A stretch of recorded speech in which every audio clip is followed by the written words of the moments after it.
सुभद्रा योजना को नहीं बड़ घोषणा 17 तारीख पर भी करें आवेदन। उपमुख्यमंत्री प्रभाती परिड़ा कहते सुभद्रा योजना पर सेप्टेम्बर 17 पर भी आवेदन प्रक्रिया चलिबो। शेष हिताधिकारी जेपर्यंत सुभद्रा टंका पाई नाहांती से जाए सुभद्रा पोर्टाल खोला रहिबो। सुभद्रा योजना को नहीं लगी रही द्वंद्व। राति अधरू उठी जनसेवा केन्द्र आगरे लंबा लाइन लगाउछंती लोक। केवाईसी करने को तो आउ किए सुभद्रा योजना फॉर्म दाखल करने प्रतियोगिता चलाइथिबा देखिबाकू मिलुछि। एपरकि किछि स्थान रे दलाचकटा परिस्थिति भी सृष्टि होईछि। आसंता सेप्टेम्बर 17 तारिखर हिताधिकारी को मिलिबो सुभद्रा योजनार प्रथम किस्ती टंका। सेदिन प्रधानमंत्री नरेंद्र मोदी जन्मदिन थिबा बेले आरंभ हेबो राज्य सरकार चर्चित योजना सुभद्रा। सुभद्रा योजनार एबे आवेदन प्रक्रिया जारी रहिथिबा बेले प्रबल भीड़ देखिबाकू मिलुछि।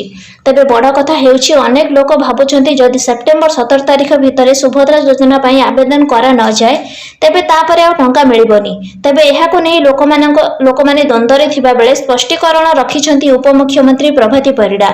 उपमुख्यमंत्री प्रभाती परिड़ा कहिछन्ति सुभद्रा योजना पई सेप्टेम्बर 17 पर भी आवेदन प्रक्रिया चलिबो।